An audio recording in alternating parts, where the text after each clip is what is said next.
Hi YouTube, my name is Steven. My name is Xavier. And today we're going to do some Mel Science. For today's science experiment, we're doing the Tin Hedgehog. We're going to turn a zinc pellet into a hedgehog. First, we have to make sure we have safety. So, let's go ahead and put our safety glasses on. Here they are. And let's go put our gloves on. Make sure we have safety.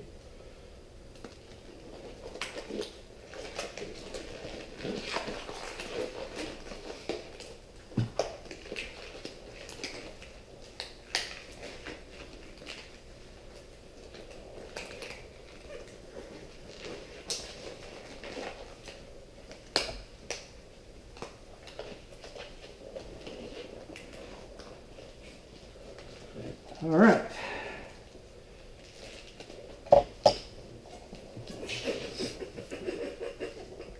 Come on. Hold on. I think we need our home gloves. Gloves from home. Can we get it? Please? Cameraman.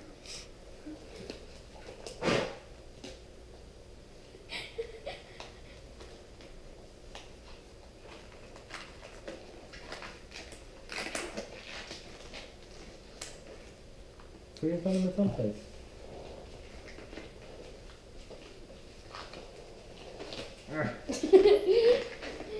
Yeah, I think we need gloves from home.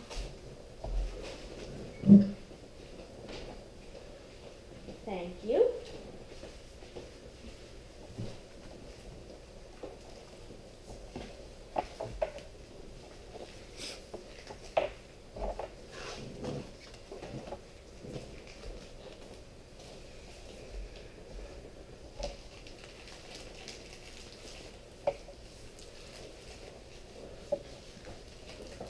Here we go.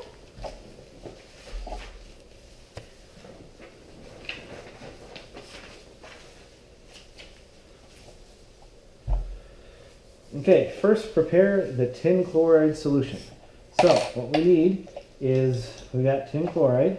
Take the lid off of that.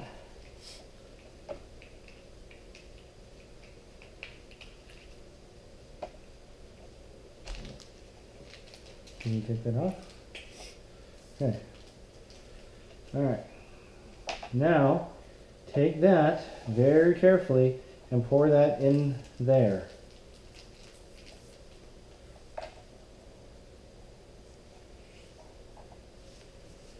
Put it upside down. Squeeze it. We're pouring 1 bottle of sodium hydrogen sulfate. The whole thing? Yeah, the whole thing. Squeeze it in there. Oh, I think I need to take this off. Hmm? It's not going in.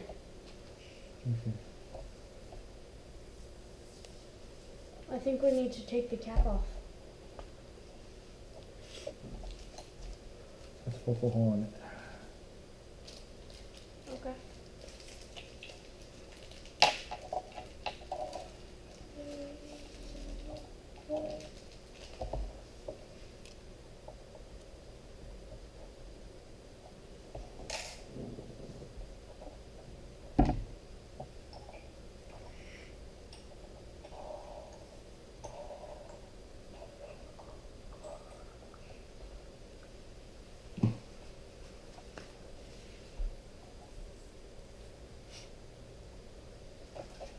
Wait, there's more.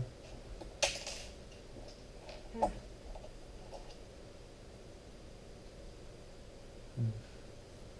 Something wrong with the bottle.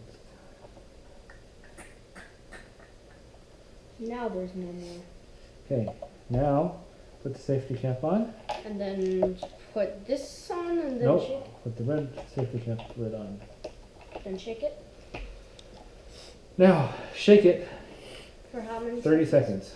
1, 2, 3, 4, 5, 6, 7, 8, 9, 10, 11, 12, 13, 14, 16, 17, 18, 19, 20, 21, 22, 23, 24, 25, 26, 27, 28, 29, 30. Okay. Okay.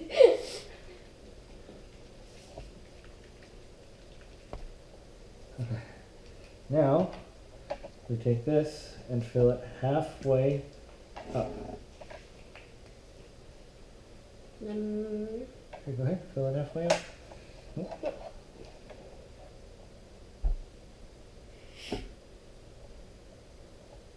Keep it in the file, please.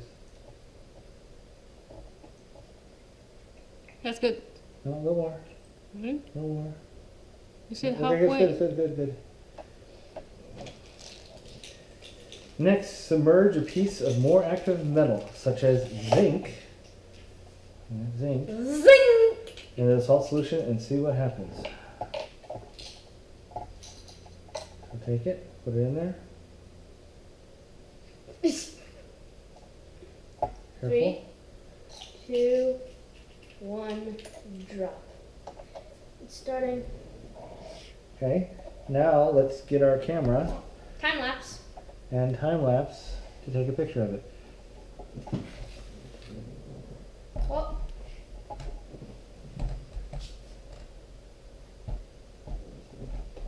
Zoom, maybe.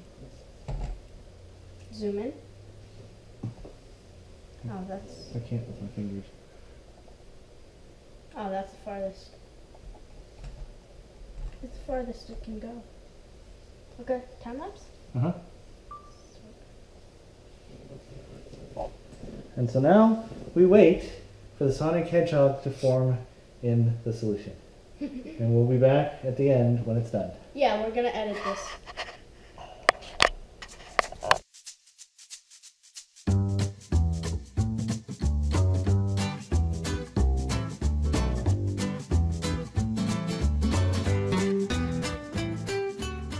Metals in their metallic form are made of positively charged particles embedded in a negatively charged cloud of electrons. Particles of some metals like to reside in such a cloud more than others. In our experiment, tin would rather chill inside a cloud of electrons, whereas zinc is relatively more inclined to float on its own in its own charged particle, or as chemists would say, an ion.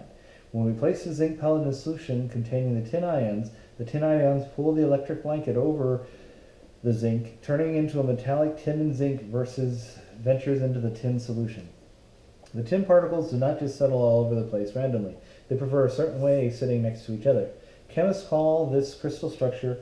This is why tin forms elegant needles that do not cover the zinc pellet evenly. Other compounds, meanwhile, have different crystalline structures.